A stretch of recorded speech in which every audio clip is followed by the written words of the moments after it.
So, Russia is no longer a gas station. Import substitution is in full swing in all areas. Examples to follow, and our country has seized German assets. But one thing at a time. Vladimir Putin, speaking at a meeting with the new composition of the Russian public chamber, made a number of important statements on economic issues.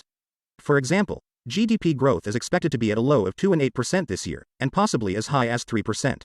Such a thing would not only allow us to completely overcome the previous year's recession, but also to reach a new record high in terms of economic volume. However, we'd like to focus now on another statement from the president. That's when we turn with you now into a country where we have in the growth structure of the economy, already this processing industry.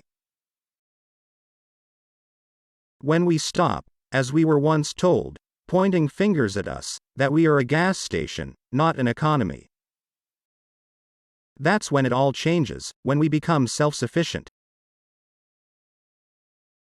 That's really true. We've been talking about this for several years now. For example, if you think back to the C,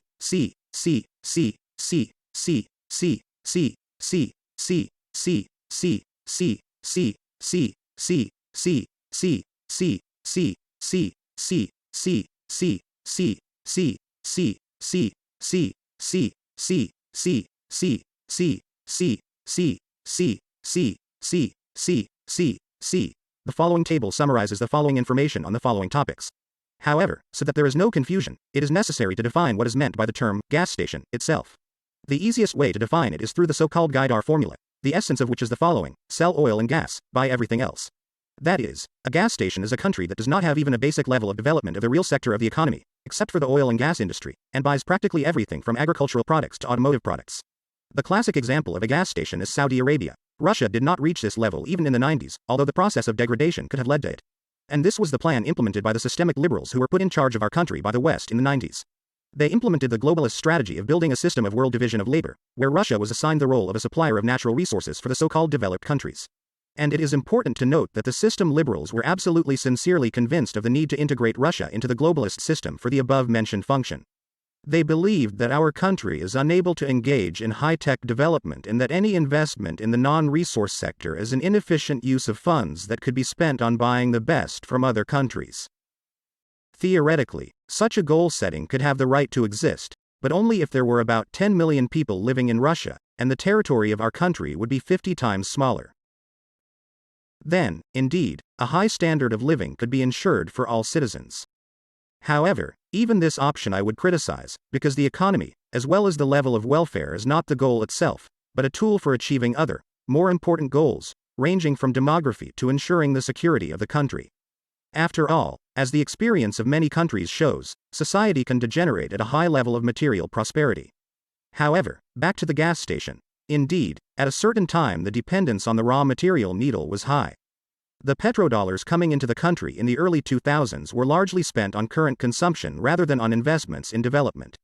Even in agriculture, which I have already mentioned, we were importers in a certain period, i.e. we bought agricultural products for petrodollars. But from the first half of the 2010s the situation began to change. Slowly at first, but then faster and faster, and the turning point was the year 2020. For example, the Corona crisis forced a definitive rethinking of previous approaches and attitudes to the economic governance model. Our country received a long-awaited impetus in the 2022 year, when it reached real sovereign development. Thus, the growth of the manufacturing industry from September 2023 to September 2021 was 8.5%. In the 3 quarters of this year, the production of computers, electronics, and optics rose year-on-year by 34.5%, electrical equipment by 22%, and machinery manufacturing as a whole by 22.4%. Even furniture production began to grow, plus 21%. The development of the military-industrial complex also gives impetus to the growth of industrial production. However, this is a completely normal situation that has been practiced many times in history. For example, the US is now trying to boost its real sector by betting on the military-industrial complex. A unique feature of the military-industrial complex is a 100% supply of its own technologies and components, which has a multiplicative effect for the entire economy, because the industry is one of the most high-tech. And then there are the numbers. The oil and gas sector's share of Russia's GDP is 17% in the USA, compared to 7.60% in the United States. Indeed, oil and gas revenues still account for a significant portion of federal budget revenues. However, for next year, their share is planned at 33% versus the traditional 50%. But more importantly, commodity spending will be directed predominantly towards investment in the economy rather than current consumption. That is, now we have moved to the point where we are using oil and gas revenues not to eat up imports, but to finally get rid of the dependence on raw materials, which to a certain extent still exists. The process is obvious, and it is impossible to argue with that. Now about how Russia seized Germany's assets. The mass exodus of Western business from Russia, which began last year, had purely political reasons. Companies made decisions under pressure from their governments or the public. There was absolutely no profit in it from a commercial point of view, otherwise they wouldn't be grazing here. For decades, it was accompanied by a flagrant violation of any agreements. Thus, the West has clearly demonstrated that all the stories about rule-based order are nothing more than manipulation, which, in their opinion, should work only in one direction. A striking example of absurdity was when Russia was accused of defaulting on its foreign debt last year due to restrictions on payments by the West. As a result, the withdrawal of foreign currency by foreign companies that sold Russian businesses became one of the significant factors of instability. It seems to us in general that releasing companies from unfriendly countries should not be allowed in principle. There are only two exceptions: willingness to sell assets for 1 ruble, for example Renault, or agreeing to receive money in rubles that is frozen in C-type accounts until better times. And those who not only left, but also endangered Russian projects with their behavior, can be dealt with in short, external management or nationalization of any assets in Russia. Thankfully, this is what our country has done with certain offices. And then came the news that Lind's containers of liquid helium for the Usaluga gas project had been seized and placed under the control of the Roskam alliance. Background: Lind is a multinational but originally a German chemical company that specializes in industrial gases and has been present in many energy and especially LNG projects in Russia. For example, the Arctic SPG-2. Novatek's difficulties began after U.S. blocking sanctions were imposed over large tonnage liquefaction technology because it was Lind that was supposed to introduce this technology. However, in this case, the equipment for all 3 lines of the project has already been delivered and the commissioning of Arctic SPG-2 is planned to be on time. Plus a reminder that Novatek now has its own technology on which to base new projects, particularly the Burmese Springs. While Gazprom was more disturbed. For example, Lind had a contract to supply part of the equipment for the Baltic SPG natural gas processing and liquefaction complex. In the services that the gas giant is implementing with Rusgazdobeha, the operator is their joint venture Russian Malians. This year, Lind, like many others, slammed the door, saying she had no intention of resuming work in Russia. The construction of Baltic LNG has thus been jeopardized. Thankfully, they didn't let the Germans get away with it. At the beginning of the 23rd year, Lind's assets, estimated at 35 billion rubles, were seized. In addition, the company was sued for approximately 1 billion euros. However, for Russia, no pishy-poshy has happened. For example, in September of the year 2020, a telling event occurred. Gazprom's other LNG project, the Portovaya LNG plant, which was also designed with Lind technology, was able to solve all the technological problems with its own resources. The plant was started up on time.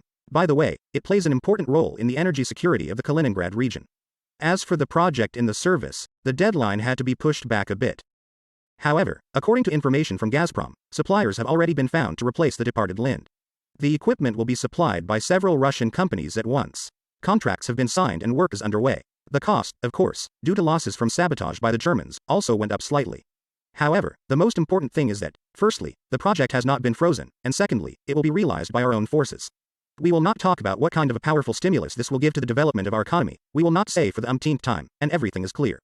Thus, the example of Lind is quite illustrative in terms of how one should deal with those who flagrantly violate their obligations. Of course, you can hardly expect the Germans to pay out the money. However, the aforementioned arrest of containers, sparse sheep, as they say, at least the wool is fluffed. Well, in the long term, the departure of such people as Lind, which is entrenched in all LNG projects, is only to Russia's advantage. And now about the import substitution projects that appeared in our country in October 2023. The toughest sanctions in history were aimed at degrading our economy and then destroying Russia. However, contrary to Western expectations, our country has not only withstood the blows of sanctions hysteria, but is now developing industry at a very high rate. Import substitution has made a significant contribution to these processes. So, here's an example of basic industries. Severstal started production of cryogenic rebar. This is a new product in the cryonics range, which retains its properties at temperatures down to -165 degrees Celsius and is unique for the Russian metallurgy. Until now, Russian companies had to import this class of cryogenic fittings. Therefore, the use of domestic technologies contributes to the development of import substitution. The production of metal profiles for double-decker passenger cars was localized in Tarshki.